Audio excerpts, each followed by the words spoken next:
दर्शकों, आज हम बात कर रहे हैं कुंभ राशि के बारे में। और कुंभ राशि शनिदेव की मूल त्रिकोण राशि है।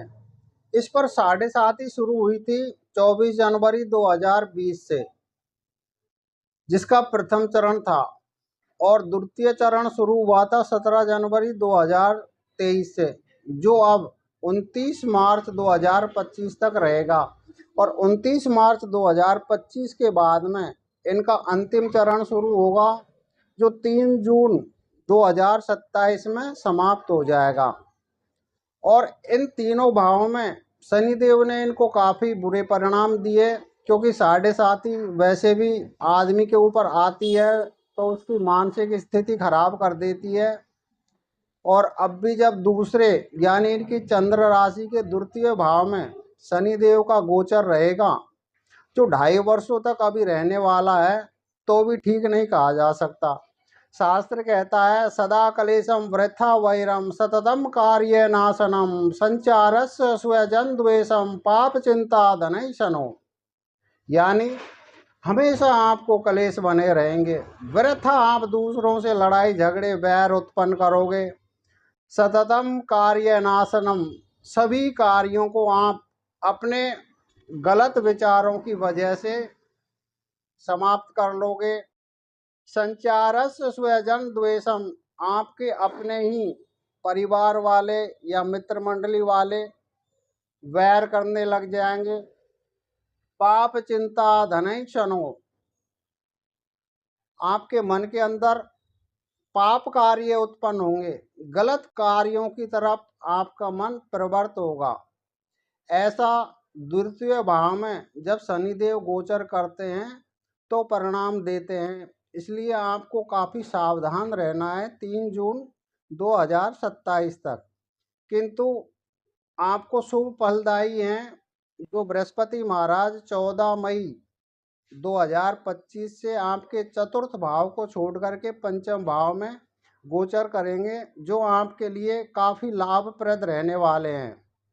चतुर्थ भाव में उनका गोचर था तो उसको भी हम ठीक नहीं कहते, क्योंकि शास्त्र कहता है कि याचनम बुद्धि चांचल्यम तेजो हानि धन व्ययम देश त्यागम च कलहम चतुर्थ स्थान को सनु।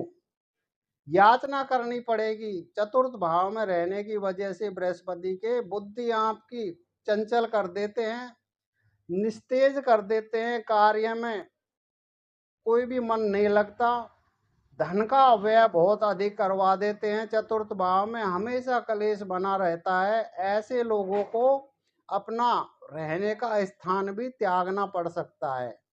किंतु 14 मई 2025 के बाद में बृहस्पति महाराज आपके पंचम भाव में गोचर करेंगे, जो विशेष आपके लिए लाभप्रद रहेगा। ज्योतिष शास्त्र कहता है, अर्थ लाभम तथैस ऐश्वर्य स्वकर्म रति हर्षितम सदा स्वजन सौख्यम च पंचमस्ते भवेद गुरु। पंचम भाव में जब बृहस्पति महाराज का गोचर होता है तो धन लाभ, अर्थ लाभम, ऐश्वर्य प्राप्त होगा आपको। कार्यों में अनुरक्त रहोगे। आपके सगे संबंधी जो आपसे दूर थे, वो आपको उनसे सुख प्राप्त होगा। किंतु शनिदेव की वजह से आपको विशेष सतर्क रहना है। शनिदेव आपके दूसरे भाव में काफ़ी खराब रिजल्ट देंगे। जो कुछ सावधानी है आपको मैं बता रहा हूँ। किसी भी प्रकार से गलत तरीके से धन ना कमाएं। यात्रा यदि आप करते हैं तो यात्रा के दौरान आपको विशेष सावधानी बरतनी है। यदि आप ड्राइविंग करते हैं, वाहन चलाते हैं, तो बड़ी सोच समझ के सावधानी पूर्वक चलाएं। मानसिक स्थिति को कंट्रोल में रखें। शराब मदिरा का सेवन ना करें।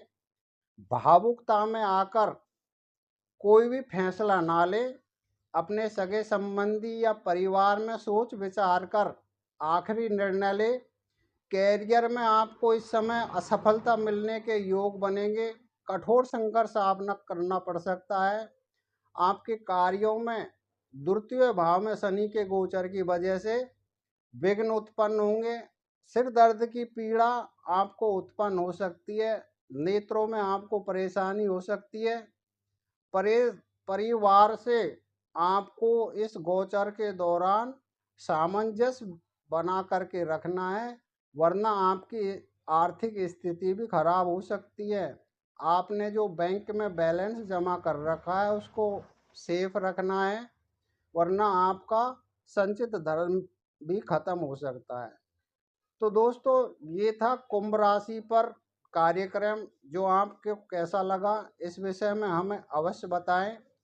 और हमारे कार्यक्रम के जो भी विषय होते हैं वो सभी शास्त्रोक्त होते हैं। हम आपको इम्प्रेस करने के लिए आपकी भावनाओं के साथ में नहीं खेल सकते कि हमें कुछ व्यू या सब्सक्राइब प्राप्त करने के लिए आपको इम्प्रेस कर दिया जाए और अच्छी अच्छी बातें बता दी जाए, किंतु ये शास्त्रोक्त नहीं है। हम वो ही पेश करते हैं जो ज्योतिष शास्त्र के प्रमाणिक ग्रंथों में है। तो इस कार्यक्रम के विषय में आप हमें अवश्य बताएं। और आप यदि जन्म कुंडली विश्लेषण करवाना चाहते हैं, वास्तु समस्या से आप जूझ रहे हैं, तो आप हमारे कार्यालय में आ करके हमसे विचार विमर्श कर सकते हैं, या फिर ऑनलाइन कॉल पर भी आप हमसे संपर्क कर सकते हैं। तो इस कार्यक्रम को अब यहीं समाप्त करते हैं। और आपने अभी हमारा चैनल सब्सक्राइब नहीं किया है तो प्लीज़ सब्सक्राइब कर लीजिए। आने वाले कार्यक्रम में फिर मिलेंगे, तब तक के लिए नमस्कार।